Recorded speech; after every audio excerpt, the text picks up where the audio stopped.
तस्मै महाप्रेम रसप्रदाय चैतन्य चंद्राय नमो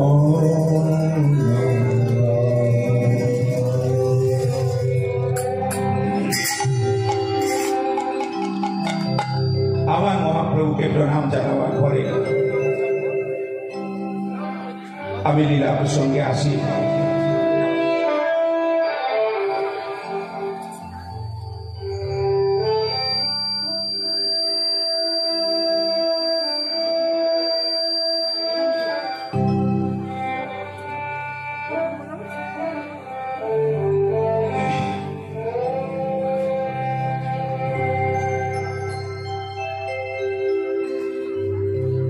আজি নব দিব্যে গোরা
পুলকিত হিয়া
মিলিত তনু আমার গৌর হরি। নবদ্বীপের মাটিতে খোল করতাল সহযোগে কীর্তন করতে করতে চলেছেন গঙ্গা স্নানের উদ্দেশ্যে। সঙ্গে পারিষদবর্গ রয়েছে। তা কীর্তন করতে করতে যেতে যেতে হঠাৎ নবদ্বীপের মধ্যেখানে এখন যেটাকে বলা হয় পোড়া মা তলা, অনেকে যারা নবদ্বীপে গেছে ওখানে পোড়া মা তলার মন্দির, একটা কালী মন্দির আছে। সেই কালী মন্দিরের সামনে গিয়ে দাঁড়িয়ে গেলেন আমার মহাপ্রভু। কালী মন্দিরের সামনে দাঁড়িয়ে গিয়ে করজোড়ে কালী মূর্তিকে মিনতি জানিয়ে বলছে। আচ্ছা, আপনাদের কাছে একটা প্রশ্ন রাখবেন। আমার মহাপ্রভুকে বৈষ্ণব ধর্মের প্রচার, পরম বৈষ্ণব, তিনি হঠাৎ নবদ্বীপের মাটিতে গঙ্গা স্নানের উদ্দেশ্যে বার হয়ে কালী মন্দির আলো করে দাঁড়ালেন কেন? এখানে কি তত্ত্ব লুকিয়ে আছে? এখানে একটি তত্ত্ব লুকিয়ে আছে যে আমার মহাপ্রভুর আসার কারণটি কি না, আপনি আচরি ধর্ম জীবের শিকার, নিজে আচরণ করে এই কলির জীবকে শিক্ষা দেওয়ার উদ্দেশ্যেই এই মহাপ্রভুর আগমনের কারণ, অন্যতম একটি কারণ। আরো অনেক কারণ আছে, সেদিকে যাব না। তা নিজে কালী মন্দির আলো করে দাঁড়ালেন এই কালী তত্ত্ব বোঝাবার জন্য। বহুদিন থেকে আমাদের সমাজে ভেদবাদী একটি প্রথা চালু আছে। এরকম কেউ বলে আমার আরাধ্য দেবতা হল কৃষ্ণ, কেউ বলে আমার আরাধ্য দেবতা কালী, কেউ বলে আমার আরাধ্য দেবী হলেন মা দুর্গা, কেউ বলে আমার আরাধ্য দেবতা হলেন শিব, অর্থাৎ আমি শৈব, কেউ বলে আমি শাক্ত, কেউ বলে আমি বৈষ্ণব। এই যে ভেদবাদী প্রথা, প্রত্যেকে বিচ্ছিন্ন করে দেওয়ার যে প্রথা, এই প্রথাটিকে মহাপ্রভু ভাঙার জন্য এই কালী মন্দির আলো করে এসে দাঁড়ালেন। অর্থাৎ কৃষ্ণ এবং কালী যে অভেদ তত্ত্ব, সেইটি প্রকাশ করার জন্য নিজে অবতীর্ণ করেন এই কালী মন্দিরের সামনে। কৃষ্ণ এবং কালী যে অভেদ, এটা বোঝাবার জন্য, জড়জীবকে জানাবার জন্য, এই কলির জীবকে জগতে জানাবার জন্য তিনি কালী মন্দিরের সামনে এসে দাঁড়িয়ে পড়লেন। এবারে করজোড়ে মিনতি জানিয়ে মহাপ্রভু আমার সে কালী মূর্তি দর্শনকে বলছেন, প্রণমিয়া কহে মা গো,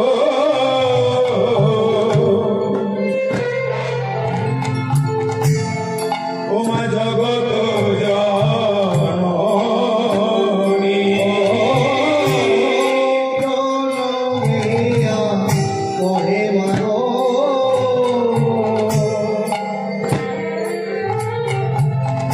ও মা জগত জননী।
সরে সরে বিরতি জানিয়ে বললেন, মাগো তোমাকে আর কেউ না চিনলেও আমি তো ভালো করে চিনি।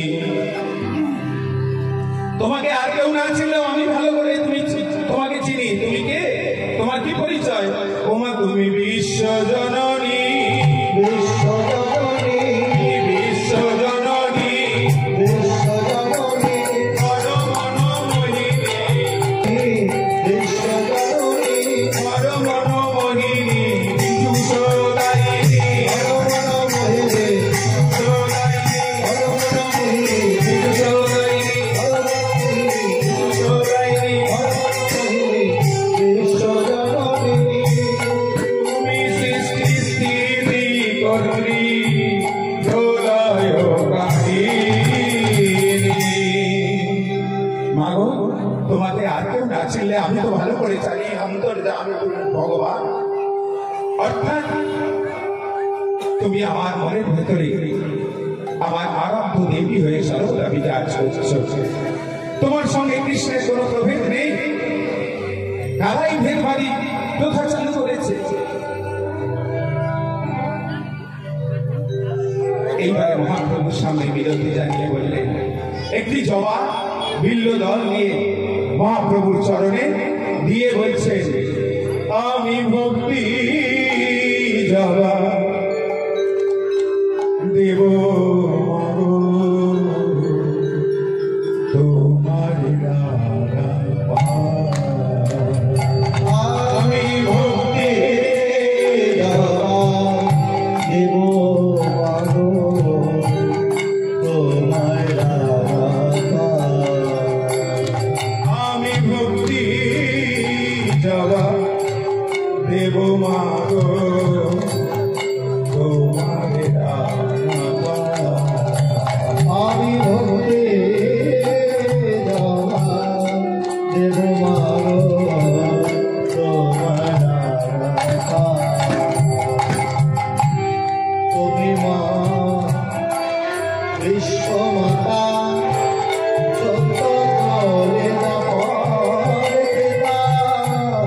তুমি মা বিশ্বমাতা, এই সত্য করি পরে ক্রেতায়। তুমি মা বিশ্বমাতা, সত্য করে না পরে পিতা। আমি যুগে যুগে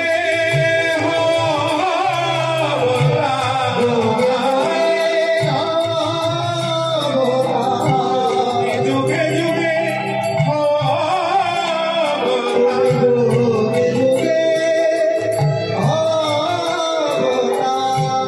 তোমায় চেনা নাই মা।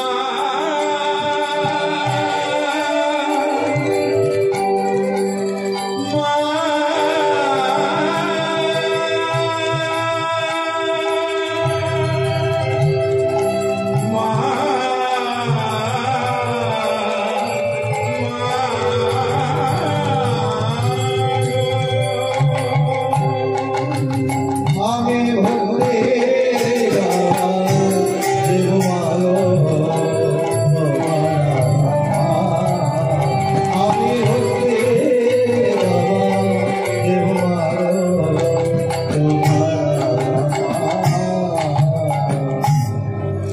মায়ের কাছে একটি জবা বিল্ল দল নিয়ে অর্ঘ্য নিবেদন করে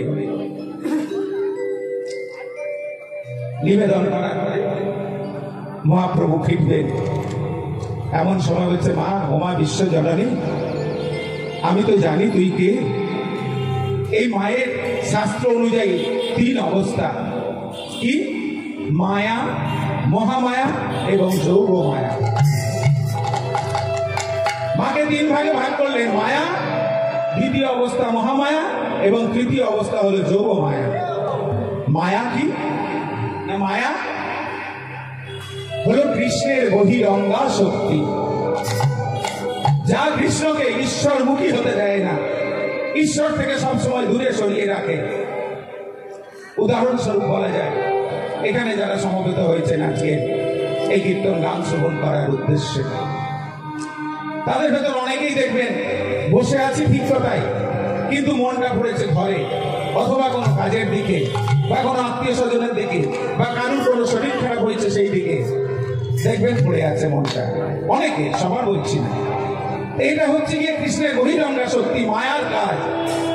মায়ার কাজ হলো ঈশ্বর থেকে সব সময় তাকে ভুলিয়ে রাখা, দূরে সরিয়ে রাখা। এইটা করতে, এই যদি মায়াকে পরাস্ত করতে হয় তাহলে কি করতে হবে? শাস্ত্রে বললে মায়াকে পরাস্ত করতে হলে তোমাকে যদি ঈশ্বরমুখী হতে হয় তাহলে স্বয়ং গোবিন্দের চরণ আশ্রয় নিতে হবে। তাই বললেন ভজ গোবিন্দ, ভজ গোবিন্দ, গোবিন্দ ভজ।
সম্ভব নয়, মায়াকে দূরীভূত করা সম্ভব নয়। প্রথম অবস্থা গেল মায়া, দ্বিতীয় অবস্থা এলো মহামায়া। মহামায়ার সংজ্ঞা দিতে গিয়ে শাস্ত্রে বললেন সর্বৈশ্বর্য অধিষ্ঠাত্রী মাগ মহামায়া। সর্বৈশ্বর্য অধিষ্ঠাত্রী মহামায়া, সর্বৈশ্বর্য অধিষ্ঠাত্রী মাগ মহামায়া।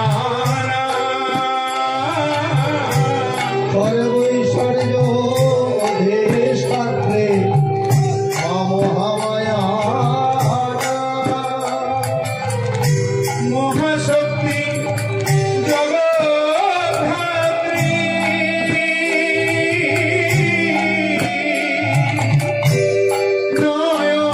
নয়নাভিরাম।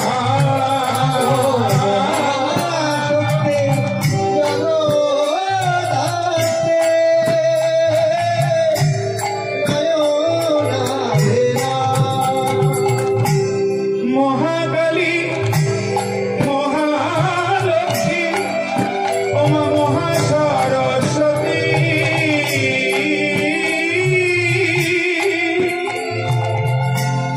বরিণীলা মেধাসমণি ওমা দুর্গা সপ্তশতী।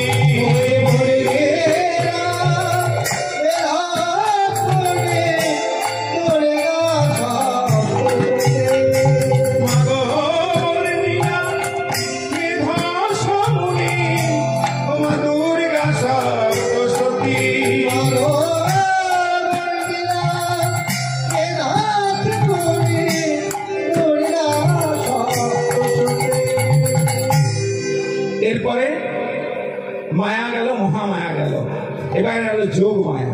যোগ মায়া কথা বলে ব্রজলীলা, ব্রজলীলার অধিষ্ঠাত্রী দেবী কাত্যায়নী, দেবী কাত্যায়নী, কৃষ্ণ সহ গোপীগণে অমোঘ মোহিনী, বৃন্দাবনে কাত্যায়নী, বৃন্দাবনে কাত্যায়নী, ওমা বৃন্দাবনে কাত্যায়নী, বৃন্দাবনে কাত্যায়নী। তুমি যোগ মায়া বৃন্দাবনে কাত্তায়নে তুমি যোগ মায়া মাগ তব কৃপায় গোপী পেল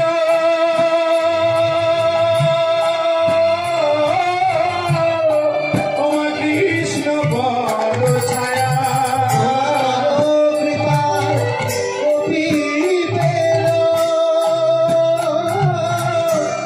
কৃষ্ণ পদ ছায়া ওমা তোমায় করে আরাধন তোমায় করে আরাধন তোমায় করে আরাধন তোমায় করে আরাধন ওই ব্রজ কুমারী কানন তোমায় করে আরাধন ওই ব্রজ কুমারী কানন তারা তোমায় করে আরাধন ওই ব্রজ কুমারী কানন তারা পেল কৃষ্ণ প্রাণধন তাই ওর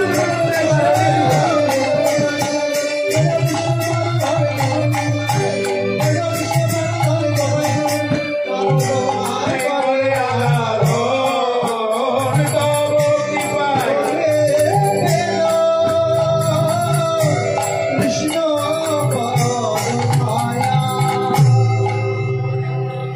এই ব্রজকুমারিকাগণ যদি তোমায় কৃষ্ণকে পেয়ে থাকে তোমার কৃপা বলে তবে আমি কেন এই কৃষ্ণকে পাবো না ওই ব্রজকুমারিকাগণ যদি কৃষ্ণকে তোমার কৃপা বলে পেয়ে থাকে কিভাবে পেয়েছিল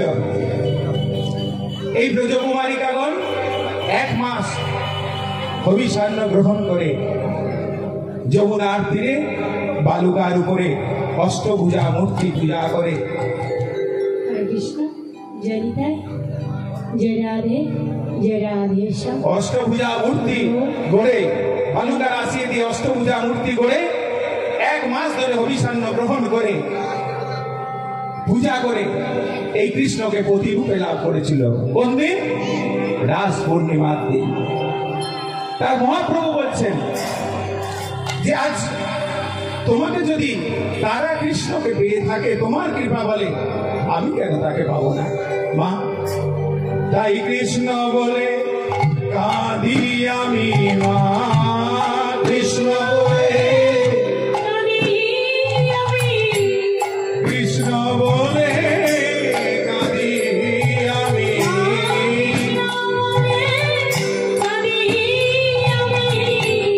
আমায় দাও কৃষ্ণে আনি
তাহলে আমি কেন পাবো না বল? কৃষ্ণ বলে কাঁদি আমি, দাও কৃষ্ণে আনি, তব কৃপাময়ী বলি তোমারে বাঁকানি। ওই ভেদবাদী মূর্খ